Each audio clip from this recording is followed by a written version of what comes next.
আসসালামু আলাইকুম রহমতুল্লাহ। বন্ধুরা, এই যে আজকে 2 দিন এই কাজ করলাম, সেটা হইলো এই যে বাউন্ডারির উপর দিয়া শিয়াল ঢুকে আমার গাছ গাছালি নষ্ট করে ফেলায় এবং কুকুর ঢুকে। তাই আমি এই যে নেট দিয়া এই পুরোটা জায়গা বাউন্ডারি করে দিছি। এই নেটগুলো হইলো, আর এই যে কোনায় কোনায় হইলো সিমেন্টের পিলার দিয়ে দিছি। তো নেটগুলো হলো আপনার ভিতরে হইলো ভিতরে হইলো তার, আর উপরে হইলো প্লাস্টিক।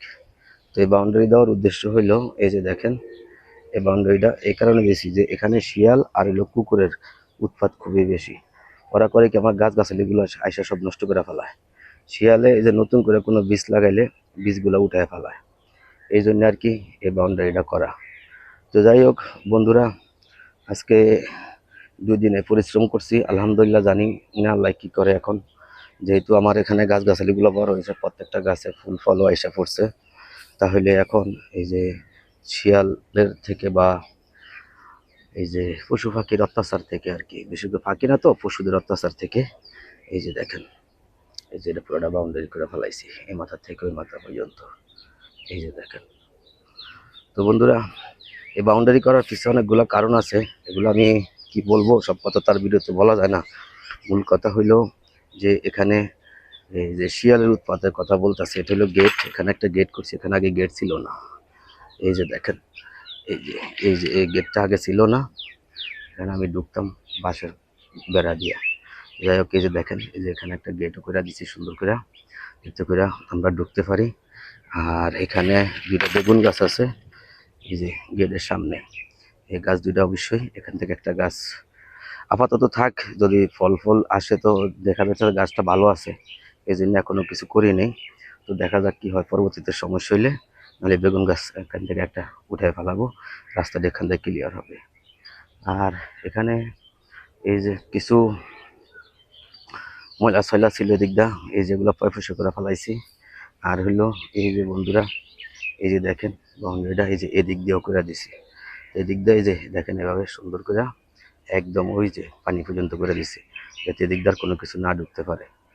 প্রত্যেক দিন মনে করেন আইসা দেখি কোনো না কোনো একটা ঝামেলা হয়, মাটি উঠে ফেলায়, না গাছ ভেঙে ফেলায়, না গাছের নিচে শুয়ে থাকে এই কুকুর, আর শিয়ালে এসে যে মাটি মুটি উঠে ফেলায়। তো এই হলো অবস্থা। তো বন্ধুরা, এই জন্য আর কি এখন এই সময় মোটামুটি আমার এখানে এই যে 4টা পিলার, আমি পিলার আনছি 10টা, অবশ্য 6টা এখানে ব্যবহার করছি, আরেকটা 2টা 4টা রাখছি, ওটা দিয়ে আরেকটা ঘর উঠামো, ছাপড়া উঠামো, এই জন্য আর কি। তো যাই হোক, মোটামুটি এই আপনার 6টা পিলার আর হলো নেট মিস্ত্রি টেস্ত্রি মিলে মোটামুটি দেখা গেছে এখানে প্রায় আমার 1000-2500 টাকা খরচ হয়েছে। তারপরে দেখা যাক কি হয়। এই দেখেন আমার বাগানটা কি সুন্দর, অথচ এই গাছগুলো আমি খুব অনেক দূরের থেকে আইসা যত্ন করি, কিন্তু এদিকের এখন কোন শিয়ালে কি 4 পাও না 2 পাও এখন দেখা যাবে আর কি। এই জন্য আর কি মূলত আসলে বাউন্ডারিটা করা। তো এই যে দেখেন বন্ধুরা, আপনাদেরকে আরেকবার দেখাই দিই। এই যে দেখেন, এখান থেকে আমি পর্যন্ত করছি যে এখানে কচুরি আছে, এদিক দিয়ে ঢুকতে পারবো না। আর এই যে বাউন্ডারি একদম ডাইকা দিছি, যেন বাউন্ডারি সাইড দিয়ে কিছু না ঢুকতে পারে। আর এই যে এটা হলো আমার সামনের সাইড, এই যে দেখেন সামনের সাইডে এই যে দেখেন সুন্দর করে এখানে কিছু মাটি মুটি জঙ্গল টঙ্গল ছিল, সমস্যা, এগুলা সাফসুফ করে গেটটা আপাতত এই যে এখানে সামনে দিয়ে একটা গেটও বানাই দিছি। তো বন্ধুরা, আসলে কি বলবো, এখানে তো আমি দূরের থেকে এসে কাজ কাম করি, আমার এই ক্ষেত মানে চাষাবাদ করি। এখন কারোর দোষও দেওয়া যাইব না, কারো ভুলও বলা যাইব না। আমার সাবধানতার জন্য আর কি আমি নিজের থেকে সাবধান হয়েছি, যে থাক, কারোর সাথে কথাবার্তা না বলে, ঝগড়া বিবাদ না করে আমি আমার সেফ আমি নিজেই করছি। তো এই আর কি বন্ধুরা, আর কি বলবো আপনাদেরকে। তো বাউন্ডারিটা করলাম আপনাদেরকে দেখানোর জন্য আর কি, আজকে ভিডিওটা করলাম। দেখেন আপনারা কেমন হয়েছে জানি না, আপনারা অবশ্যই লাইক কমেন্ট করে আমাকে জানাবেন যদি আমার ভিডিওটা ভালো লাগে।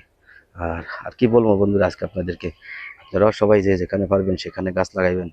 কোনো ফাঁকা জায়গা থাকলে, কোন জায়গা যেখানে পান, ছাদে পান, বারিন্দা পান, উঠানে পান, বা যে কোনো ফাঁকা জায়গা পান, যেখানে পাইবেন সেখানে আপনার শাক সবজি ফল ওষুধি বনাজি যে কোনো গাছ, কাঠ গাছ, এগুলো আমাদের বিশেষ করে পরিবেশের ভারসাম্য রক্ষা করবে, পাশাপাশি আমাদের যে খাদ্যের চাহিদা সেটাও মিটবে।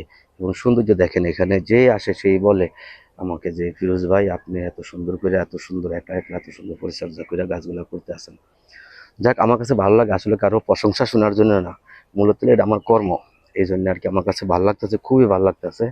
আমি এই কৃষিকাজ করার পর থেকে আমি সকল দিক দিয়ে আলহামদুলিল্লাহ, আমি বিশেষ করে শারীরিক মানসিকভাবে আমি অনেক পরিবর্তন। আর এই যে এই এই হলো অবস্থা। তো এখানে এই যে কর্নারে 4টা পেঁপে গাছ ছিল, 2টা পেঁপে গাছ কেটে ফেলছি, একটা আগে কাটছি, এই যে আরেকটা পরে কাটছি, গোড়া দেখা যায়। তো ঠিক আছে বন্ধুরা, আমি আজকের মতো রাখি। আপনারা সবাই ভালো থাকবেন, নিজের খেয়াল রাখবেন। আর যদি আমার কর্ম ভালো লাগে অবশ্যই আপনারা আমাকে লাইক করে, কমেন্ট করে, সাবস্ক্রাইব করে উৎসাহিত করবেন। আজকের মতো রাখি। আল্লাহ হাফেজ।